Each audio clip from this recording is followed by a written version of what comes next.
On veut ensemble s'arrêter sur ce sujet qui a été annoncé. Dieu est plus grand que toutes mes faiblesses. Amen. Regardez votre voisin et dites-lui, Dieu est plus grand que tes faiblesses.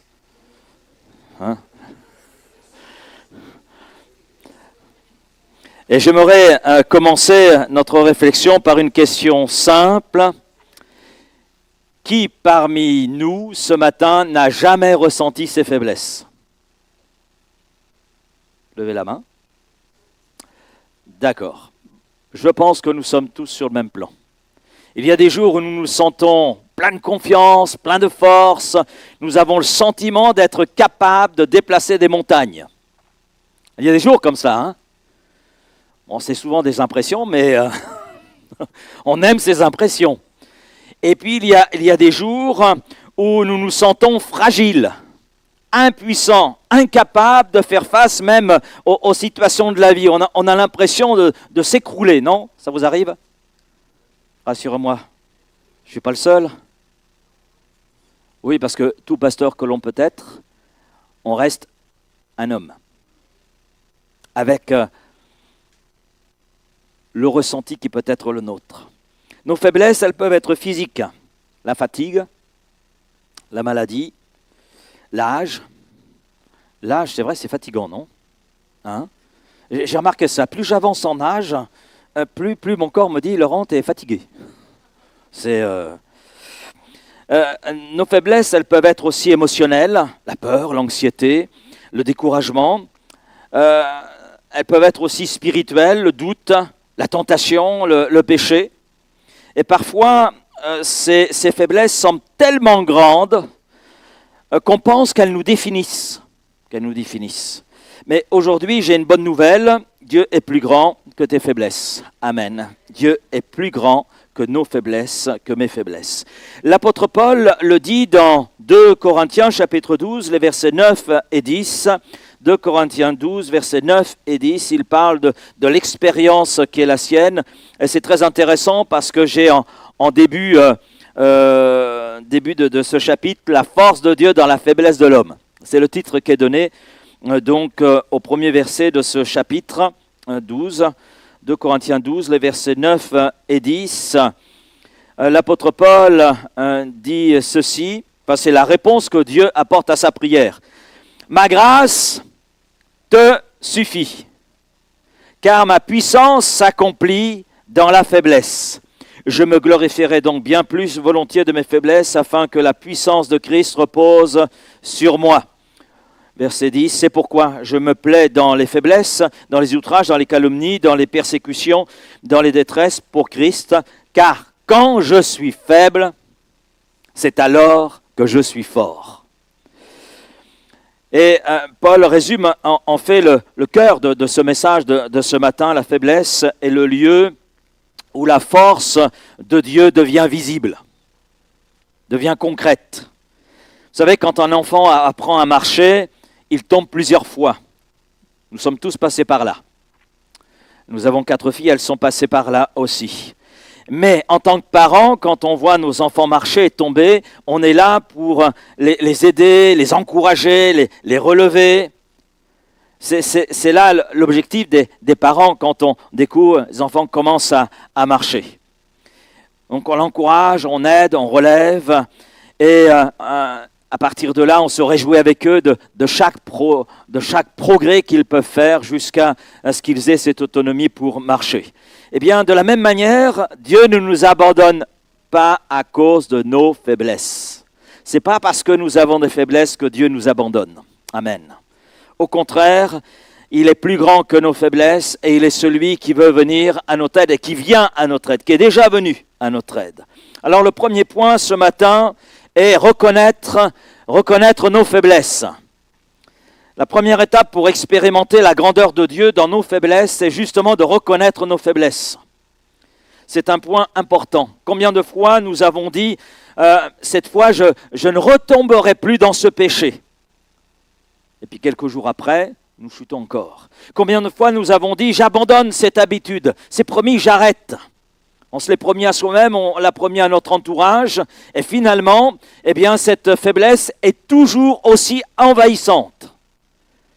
Cela nous rappelle que nous ne pouvons pas nous en sortir par nous-mêmes et que nous avons besoin de Dieu.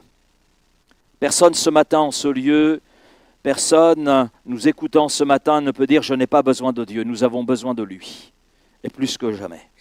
Jésus le dit très bien dans Jean 15, verset 5. Je cite souvent ce verset, mais combien il est vrai. « Celui qui demeure en moi et en qui je demeure porte beaucoup de fruits, car sans moi, vous ne pouvez rien faire. » Il y a ce rien qui est là. Sans moi, vous ne pouvez rien faire. Celui qui demeure en moi, en qui je demeure, demeurer en Christ, ça signifie quoi? Ça signifie être attaché à lui, nourrir notre foi de sa parole, nourrir notre foi de sa présence, avoir confiance en lui. Porter beaucoup de fruits, ça veut dire quoi? Eh bien, ça veut dire être rendu capable de porter ce fruit qui honore Dieu, ce fruit de l'esprit, qui nous décrit le caractère même de Christ, ce qu'il veut développer en nous. Le fruit, c'est cette transformation intérieure et qui va affecter, influencer tout ce qui est extérieur, va influencer nos paroles, va influencer nos actions, va influencer nos relations. Ce n'est pas par nos efforts que nous pouvons y parvenir, mais en étant attachés au cep, en recevant sa vie, en recevant sa force, que nous pouvons faire ce qu'il veut que nous fassions et accomplir les œuvres qu'il veut que nous accomplissions et porter du fruit et beaucoup de fruits. Et Jésus précise, car sans moi, vous ne pouvez rien faire. Ici, Jésus rappelle finalement la dépendance, j'allais dire radicale, de l'homme vis-à-vis de Dieu.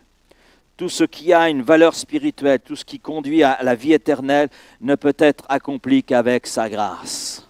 Amen. Et la Bible est remplie de personnages qui à un moment donné ont réalisé leur faiblesse, qui ont reconnu leur faiblesse, mais qui ont vu dans leur faiblesse la puissance de Dieu se manifester et qui ont accompli les œuvres de Dieu, qu'ils n'imaginaient pas d'ailleurs auparavant, et qui ont porté des fruits à la gloire de Dieu.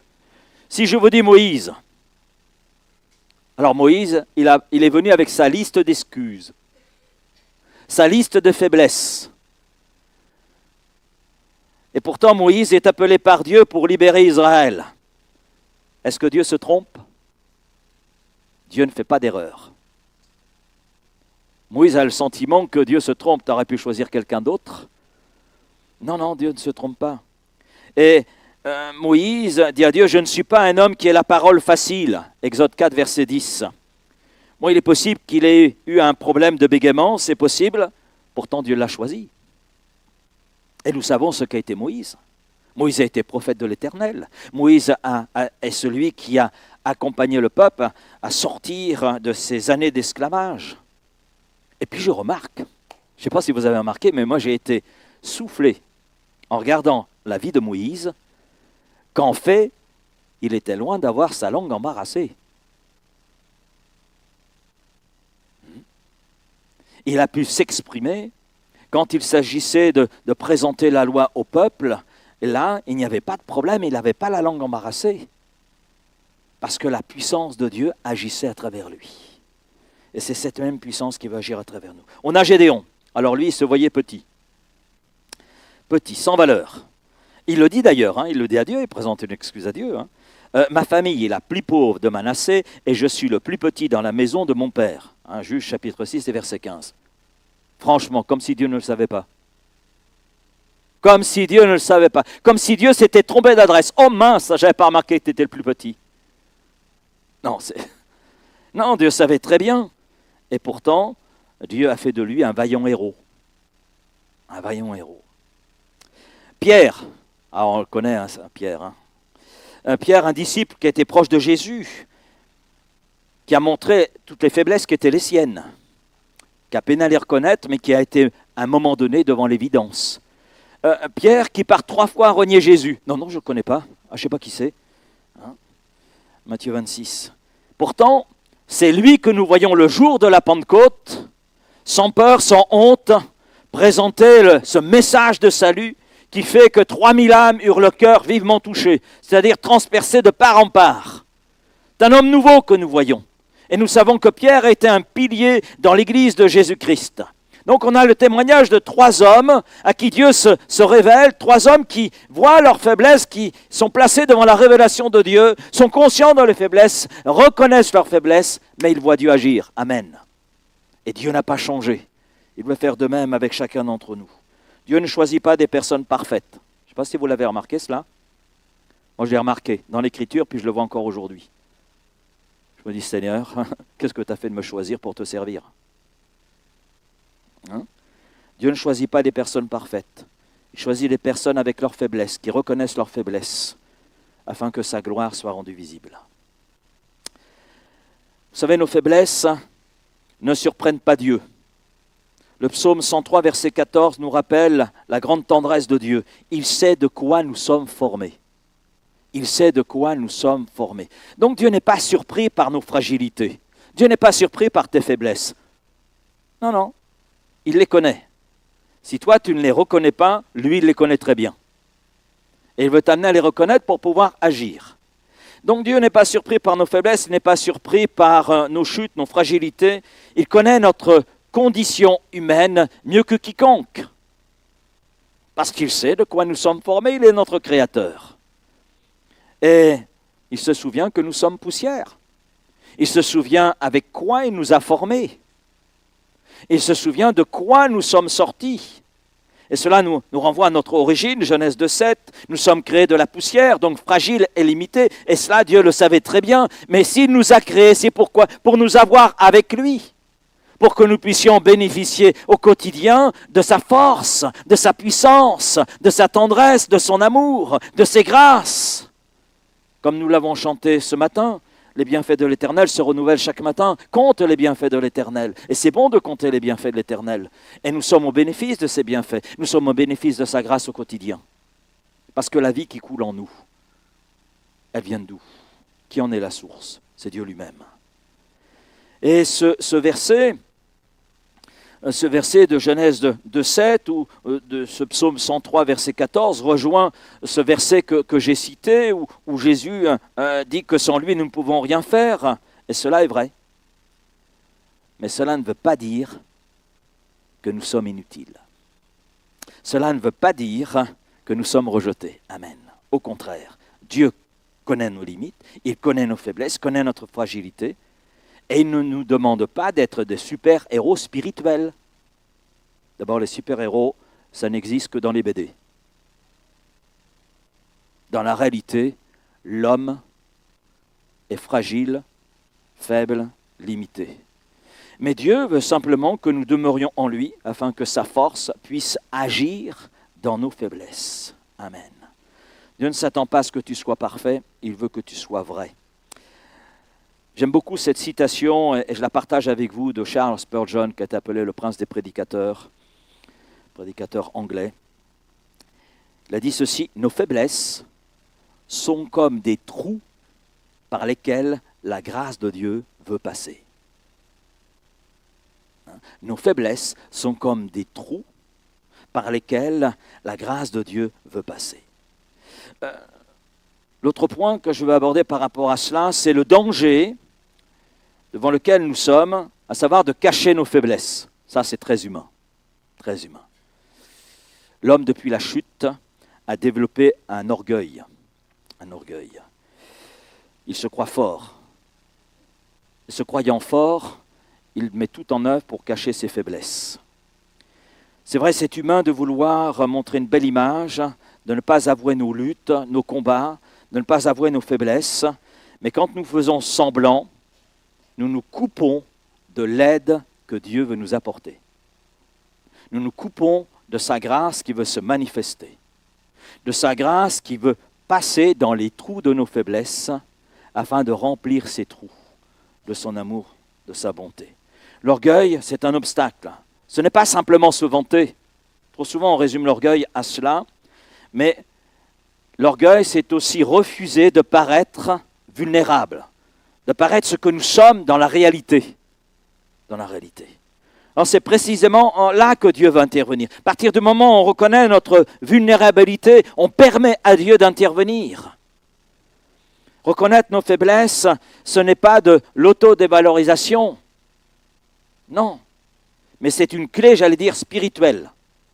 C'est ouvrir la porte à l'action de Dieu, ouvrir la porte à sa grâce, ouvrir la porte à sa puissance, ouvrir la porte à son action afin que nous entrions dans le plan qu'il a pour nous, dans les grâces qu'il a pour nous. Tant que Moïse, tant que Gédéon, tant que Pierre n'ont pas reconnu leur faiblesse, ils ne sont pas entrés dans tout ce que Dieu leur réservait. Mais à partir du moment où ils ont mis devant le Seigneur leur faiblesse, le Seigneur les a utilisés. Ils sont entrés dans son plan, ils ont accompli son plan. Dieu avait un plan différent pour chacun, mais chacun est entré dans le plan que Dieu avait pour lui.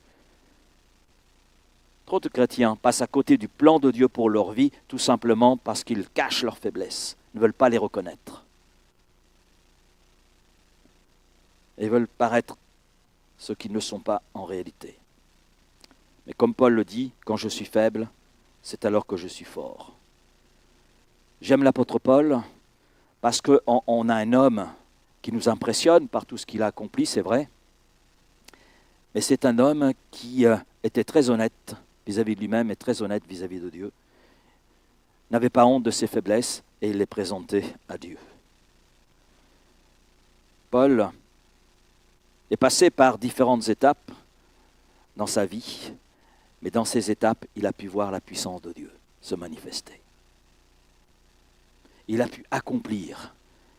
Et quand on regarde l'étendue de ce que Dieu avait pour lui, oui, mais on voit chez Paul une humilité. On voit chez Paul l'accepter de sa vulnérabilité, ne pas chercher à la cacher, mais laisser Dieu, à travers sa vulnérabilité, se manifester. En d'autres termes, Dieu ne peut remplir que des cœurs vides. Si nous faisons semblant d'être forts, si nous faisons semblant d'être pleins, eh bien, il n'y a pas de place pour sa grâce. Mais si nous admettons nos besoins, eh bien, son esprit veut alors intervenir, et peut alors intervenir. De toute façon, ce que tu caches ne peut pas être guéri, ne peut pas trouver solution. Par contre, ce que tu exposes à Dieu trouve transformation et guérison.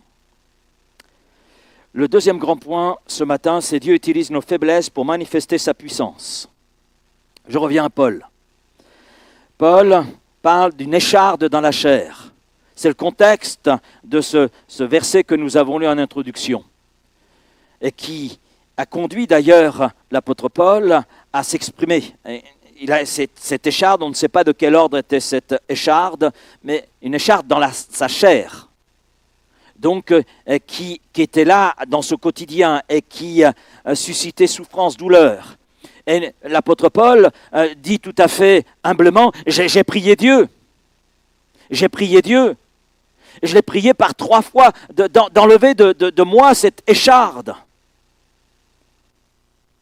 Donc il y a une insistance et on comprend, Paul est un homme de prière, un homme de foi. Mais Dieu lui répond, ma grâce te suffit, car ma puissance s'accomplit dans la faiblesse. Ma puissance veut là être rendue visible dans ta faiblesse, Paul. Dans ta faiblesse. Paul comprend alors que sa faiblesse, finalement, est à ses yeux un obstacle, mais n'est pas un obstacle aux yeux de Dieu. Mais en fait, sa faiblesse va être un instrument pour dépendre de Dieu. Pour dépendre de Dieu. Et j'ai trouvé un témoignage en préparant cette méditation. Je me suis souvenu d'un livre que j'ai lu en son temps et d'un film qui est sorti de ce même livre. C'est Joni Eareckson Tada. Et c'était une jeune fille sportive, pleine de vie. Puis à l'âge de 17 ans, eh bien, elle a eu un grave accident en plongeant qui l'a rendue tétraplégique. Et puis cette jeune femme a traversé une période de grande détresse, de colère, même de doute vis-à-vis de Dieu. Et puis au fil du temps, elle a appris à remettre sa vie entre les mains du Seigneur. Clouée dans ce fauteuil roulant, elle a découvert une force intérieure qu'elle ne soupçonnait pas. Et ne pouvant plus utiliser ses bras ni ses jambes, eh bien, elle a appris à peindre avec sa bouche. Et elle a commencé à partager son histoire dans les églises, à la radio, vous l'avez là sous les yeux. Et malgré son handicap, Joni donc dirige un ministère international d'encouragement, d'aide aux personnes aussi vivant dans un handicap. Et elle dit souvent ceci, Dieu ne m'a pas guéri, Dieu ne m'a pas guéri, mais il m'a donné quelque chose de mieux, une intimité avec lui. Ma chaise roulante est devenue mon lieu de service. Et je crois que sa vie illustre cette vérité. La faiblesse n'est pas un obstacle pour Dieu, mais c'est une occasion pour que sa gloire se manifeste. Et des centaines de personnes, suite au témoignage de cette femme, circulant avec son fauteuil roulant, des centaines de personnes sont venues à la foi en Jésus-Christ. Des centaines de personnes ont été encouragées, ont été fortifiées par son témoignage. Là où ton corps est limité, ton esprit peut encore porter du fruit. Amen. C'est ce que Paul a vécu, c'est ce que cette femme vit. Elle est toujours de ce monde. Elle est là, elle continue de témoigner et d'aider ceux qui sont là dans le besoin. Dieu choisit les choses faibles pour confondre les fortes. C'est ce que Paul dit dans sa première épître aux Corinthiens, chapitre 1er, verset 27. Dieu a choisi les choses faibles du monde pour confondre les fortes. Cela montre que la puissance de Dieu ne dépend pas de la grandeur humaine, mais de sa grâce souveraine. Et vous savez ce que signifie le nom Paul? Vous savez ce que ça signifie? Petit. Et souvent, les noms définissaient les personnes. Donc, c'était certainement un petit homme, mais ce petit homme, eh bien, a été capable d'annoncer l'Évangile dans tout l'Empire romain. Et quelle œuvre a été accomplie par ce petit homme, réalisant ses faiblesses et les confiant en Dieu. Et c'est avec, j'allais dire, toute connaissance qu'il peut dire, Dieu a choisi les choses faibles du monde pour confondre les fortes. Et Paul utilise des images pour montrer que dans les faiblesses qui ont été les siennes et les faiblesses qui peuvent être les nôtres, Dieu est capable d'accomplir son œuvre et de confondre les forts. Paul utilise par exemple dans 2 Corinthiens 4, verset 7, l'image du vase d'argile. Et Paul décrit très bien la tension. Nous sommes fragiles, vulnérables, comme de simples vases d'argile, mais le trésor qu'est l'Évangile, ce trésor qu'est la présence de Christ en nous, la foi qui est en nous, fait que nous devenons forts. Fait que nous devenons forts. Parce que la fragilité du vase met en évidence la valeur du contenu. Amen. Met en évidence la présence de Christ, met en évidence la force de Christ. Corrie ten Boom a dit ceci: essayez d'être fort en dehors de Dieu. C'est comme essayer d'allumer une lampe sans électricité. Oui, essayer d'être fort en dehors de Dieu. C'est comme essayer d'allumer une lampe sans électricité. Alors la question on peut se poser, mais pourquoi Dieu agit-il ainsi? Pour que toute gloire lui revienne. Voilà la réponse, pour que toute gloire lui revienne. Quand je tiens compte du témoignage de Paul, quand je tiens compte du témoignage de Johnny ou d'autres témoignages, quand Dieu utilise nos faiblesses, nos limites et même nos blessures, sa puissance est rendue encore plus visible. Et c'est lui qui est glorifié. Oui. La faiblesse n'est pas un handicap pour Dieu. Elle est une opportunité pour manifester sa gloire, pour faire paraître sa gloire. Troisième point, par rapport à ce deuxième grand point, dans nos faiblesses, Christ devient notre force. C'est l'apôtre Paul, toujours, qui dira dans Philippiens 4,13, « Je puis tout par celui qui me fortifie. » Non pas je puis tout par ma force, mais je puis tout par celui qui me fortifie. Pas par mes propres capacités, pas par mes propres talents, mais par celui qui vit en moi. Qui vit en moi. Et quand nous sommes quelque part au bout de nous-mêmes, que nous reconnaissons nos faiblesses, eh bien je dirais c'est le début de l'action de Dieu dans nos vies. Parce qu'alors Dieu peut dire, voilà, je peux intervenir. J'ai la place pour intervenir. Je peux me manifester. Et peut-être que toi aussi, tu as déjà expérimenté cela. Quand tu n'avais plus rien, Dieu est intervenu. Quand tu pensais être au bout de toi-même, Dieu a ouvert un chemin. Oui, parce que par celui qui nous fortifie, on peut avancer. Par celui qui nous fortifie, on peut traverser les situations de vie que nous rencontrons. Troisième grand point, comment vivre en sachant que Dieu est plus grand que mes faiblesses. Oui, comment vivre? Comment vivre cette réalité? Eh bien, il suffit d'accepter la grâce de Dieu. Accepter la grâce de Dieu. Dans Romains 8, 26, ce texte de Paul nous rappelle que le Saint-Esprit vient à notre aide dans nos faiblesses. Alors, le contexte nous parle de la prière. De la prière. Mais je crois que c'est valable pour quand nous sommes affaiblis physiquement, affaiblis spirituellement. Généralement, quand nous sommes affaiblis spirituellement, il est difficile de prier. Quand nous sommes affaiblis physiquement, c'est la même chose. Non? Quand on est affaibli physiquement, on n'a pas envie de prier. Voilà. Parce qu'on se sent trop fatigué pour cela. Eh bien, l'apôtre Paul nous rappelle justement que dans nos faiblesses, de même aussi l'Esprit nous aide dans notre faiblesse. Dans nos faiblesses, il vient à notre aide. Dans la prière, eh bien, le Saint-Esprit sonde. Il est Dieu. Sonde le cœur de Dieu et il vient à notre aide. Et par des soupirs inexprimables, il nous permet de sortir de notre faiblesse et d'atteindre le cœur du Père. Amen. Accepter la grâce, c'est reconnaître que je ne peux pas tout porter. Je ne peux pas tout porter, mais que Jésus a déjà porté. Oui, il a porté nos faiblesses. Il a porté nos fardeaux. Il a porté nos péchés. Et il en a triomphé. Et c'est pourquoi je peux dire, Seigneur, je ne peux pas, mais toi en moi tu peux. Toi en moi tu peux.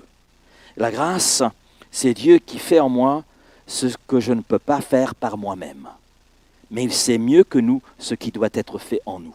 Et il sait mieux que nous comment le faire. Alors apprenons à dépendre de Dieu dans la prière au lieu de se fatiguer pour vouloir tout maîtriser. Deuxième réponse, transformer nos faiblesses en témoignages. Vous savez, Dieu ne gaspille rien. L'homme gaspille, mais Dieu ne gaspille rien. Nos cicatrices deviennent les preuves de sa guérison.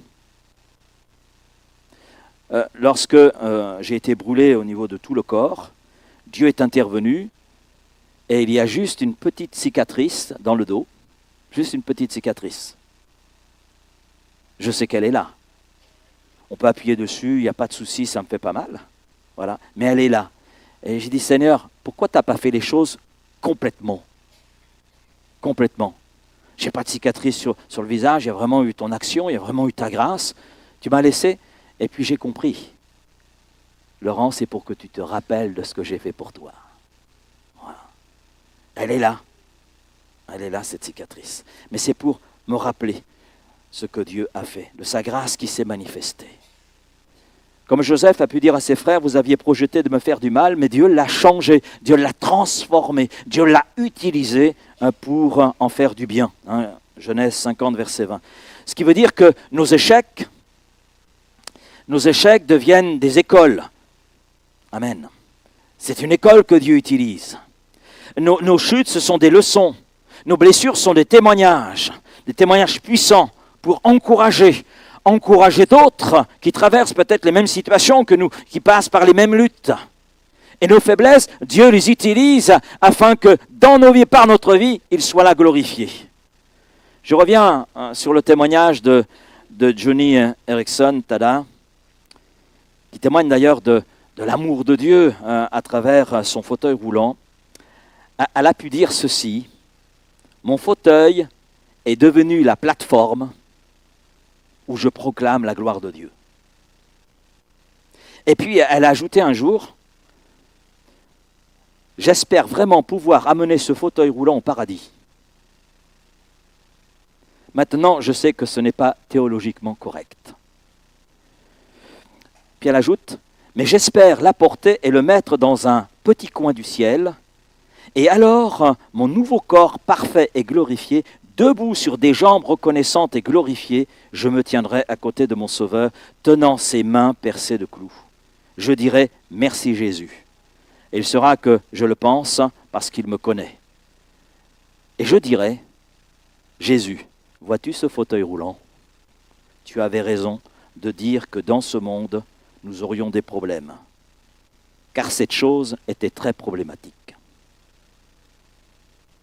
Mais plus j'étais faible dans cette chose, plus je m'appuyais sur toi. Et plus je m'appuyais sur toi, plus je te découvrais fort. Ça ne serait jamais arrivé si tu ne m'avais pas infliger la douleur de la bénédiction de ce fauteuil roulant. Waouh! N'ayons pas honte de nos faiblesses. Offrons-les à Dieu. Partageons-les quand cela peut bénir quelqu'un, à l'exemple de Johnny ou à l'exemple de Paul. Troisième réponse, c'est vivre dans l'assurance de la victoire. Jean 16, verset 33, prenez courage et vaincu le monde. Jésus affirme que la victoire est déjà acquise. Acquise en lui. Amen. Acquise par lui, mais acquise en lui. Et si nous sommes en lui, nous sommes déjà dans cette victoire. Amen. Hébreux 13, verset 5, je ne te délaisserai point, je ne t'abandonnerai point, même dans nos moments de doute. Même dans nos moments de doute, Dieu demeure fidèle. Dieu ne change pas. Il n'y a pas la moindre variation dans qui est Dieu. Nos faiblesses ne sont pas la fin de l'histoire. Amen. Ne sont pas la fin de notre histoire. La victoire de Jésus est plus grande que nos faiblesses. Nous pouvons marcher chaque jour avec cette assurance et confesser avec foi, même quand je tombe, tu es plus grand. Même quand je doute, tu es plus grand. Même quand je suis faible, tu es plus grand. Parce que la victoire est en toi. J'en arrive à la conclusion pour ce matin. Souvenons-nous, nous avons tous des faiblesses. Ne les cachons pas. Dieu ne nous rejette pas en raison de nos faiblesses. Au contraire, dans nos faiblesses, il veut manifester sa puissance. Il veut manifester sa gloire. Alors aujourd'hui, cesse de cacher tes faiblesses. Pour celui peut-être qui est au milieu de nous, ou personne qui nous écoute cache ses faiblesses. Apporte-les à Dieu. Remets tes faiblesses entre ses mains. Seigneur, voici ma peur, voici mon doute, voici ma tentation, voici ma blessure, voici ma faiblesse. Je t'apporte tout. Manifeste ta gloire et ta grâce dans ma vie. Dieu est plus grand que ton péché. Amen. Dieu est plus grand que ta maladie. Dieu est plus grand que ta peur. Dieu est plus grand que ton passé. Dieu est plus grand que tes blessures. Dieu est plus grand que tes faiblesses. Et je conclurai avec cette parole, elle n'est pas de moi. Ta faiblesse est le théâtre où Dieu joue le rôle principal. Oui. Ta faiblesse est le théâtre où Dieu joue le rôle principal. Et Dieu veut jouer le rôle principal dans ta vie. Il est celui qui veut te remplir de sa grâce. Il est celui qui veut te remplir de sa puissance. Il est celui qui veut te conduire à entrer dans ce plan magnifique qu'il a pour toi. Alors puisses-tu y entrer avec confiance et foi. Amen. On s'incline. Seigneur, merci pour ta parole ce matin. Merci parce que tu es là au milieu de nous. Et Seigneur, merci pour cette parole que tu avais placée sur mon cœur, Seigneur, et je crois que ce matin, tu veux encourager une âme, peut-être plusieurs, peut-être quelqu'un qui nous écoute. Seigneur, je te prie, Seigneur, d'intervenir là ce matin, de tout simplement confirmer ta parole dans nos cœurs, dans nos vies. Que nous puissions graver ta parole, que nous puissions la retenir pour nous-mêmes, mais aussi peut-être pour aider un proche, aider un ami, aider une connaissance, aider un collègue de travail, aider un voisin. Seigneur, que nous puissions être ces instruments de bénédiction. Oui, Seigneur, partageant cette grâce dont nous sommes les bénéficiaires. Père, merci, parce que tu es celui qui, dans nos faiblesses, veut là, Seigneur, agir, veut là se manifester et nous permettre, malgré nos faiblesses, d'accomplir l'entièreté de ta volonté pour nos vies, de tes plans pour nous. Et je te dis Amen dans le nom de Jésus. Amen.